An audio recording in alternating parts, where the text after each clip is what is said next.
Hello everyone, कैसे हैं आप सब। एक बार पुनः से कोचिंग क्लासेस पर स्वागत है। उम्मीद करता हूं आप सब अच्छे होंगे, मस्त होंगे, बेहतर होंगे, आपकी पढ़ाई बेहतर चल रही होगी। इंग्लिश ग्रामर में आज आप लोग सीखने वाले हैं एज सून एज के जगह नो सूनर देन का प्रयोग कैसे करें।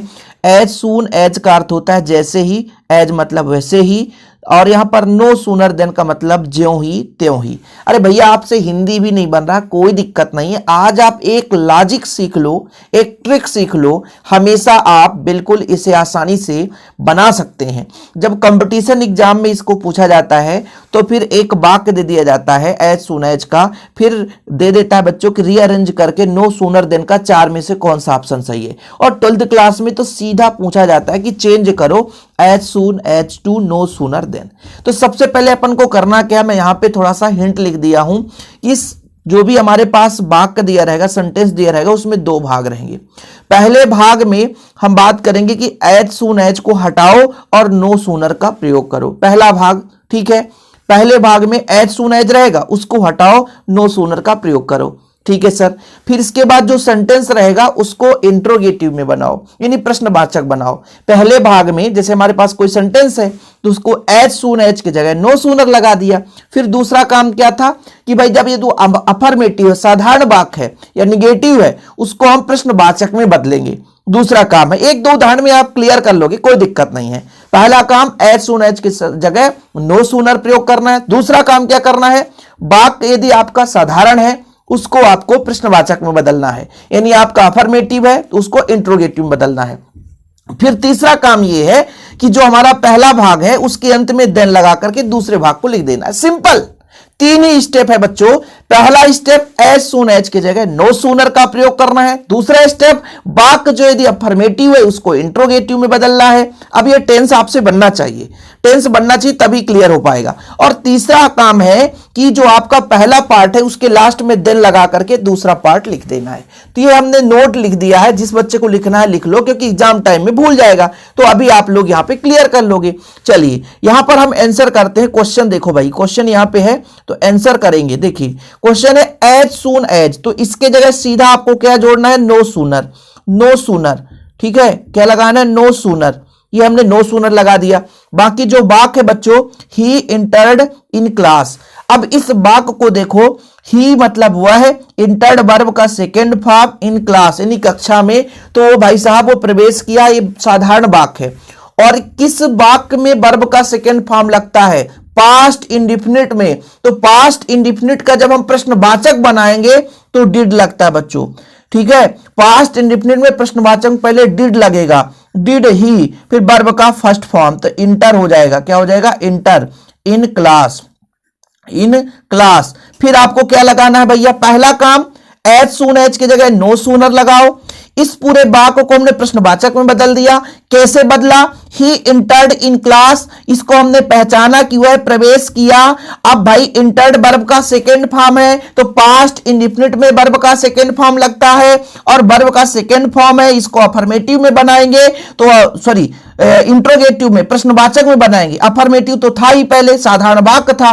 साधारण को जब प्रश्नवाचक में बनाते हैं तो वर्ब का फर्स्ट फॉर्म लगता है और हेल्पिंग वर्ब पहले लग जाता है। तो पास्ट इंडिफिनिट में हेल्पिंग वर्ब डिड लगा, फिर सब्जेक्ट, फिर आपका वर्ब का फर्स्ट फॉर्म इन क्लास। फिर तीसरा काम होता है देन लगा करके, देन लगाकर दूसरे वाक्य को आप सीधा जोड़ दो, ही टुक, ही टुक, फिर बच्चों ऑफ हिज कोट। बाकी आपको इसका हिंदी कोई लेना देना नहीं है, कोई लेना देना नहीं है।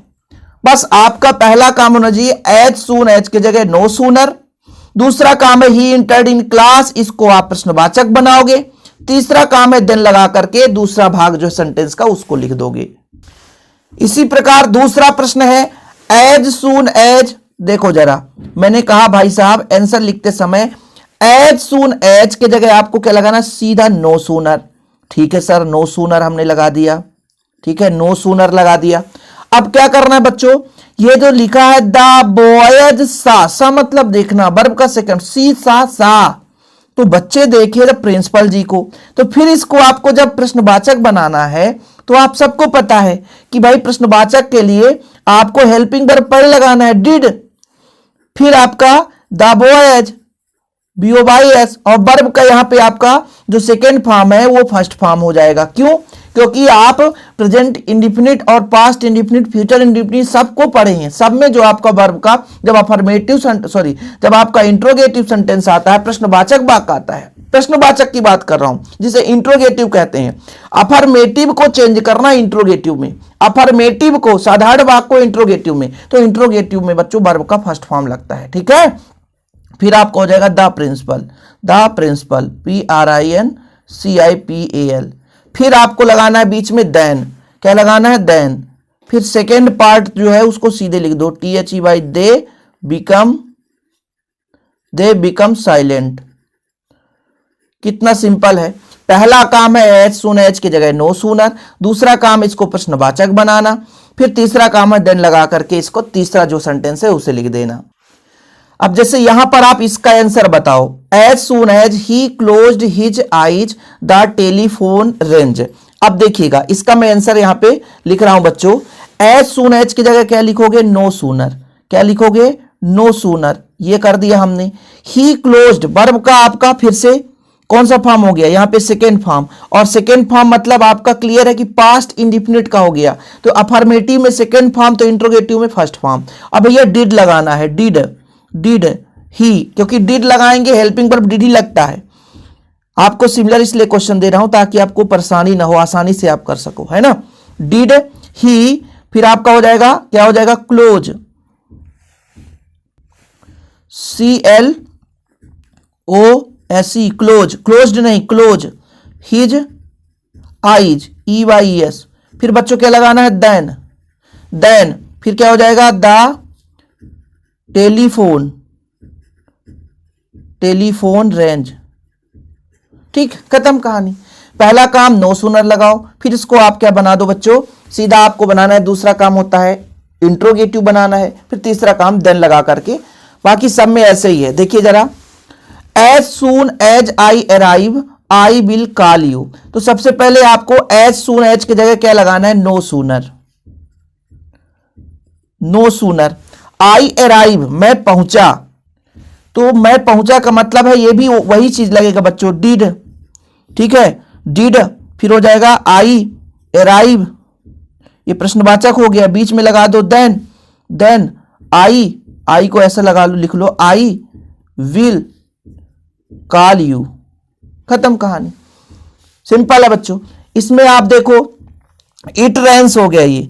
अब ये इट रेन्स वर्षा होता है, तो यहां पर हो जाएगा नो सूनर, नो सूनर। अब इसका बताओ, सिंपल है, वर्षा होता है तो ये प्रेजेंट इंडिफिनिट है, और प्रेजेंट इंडिफिनिट में डू डज लगता है, तो भाई साहब यहां पर डज लग जाएगा हेल्पिंग, जैसे यहां डिड लगता था, यहां हेल्पिंग वर्ब डज। हम प्रश्नवाचक बना रहे हैं तो प्रश्नवाचक में हमको क्या करना है? डज लगाना है, डज इट रेन्स।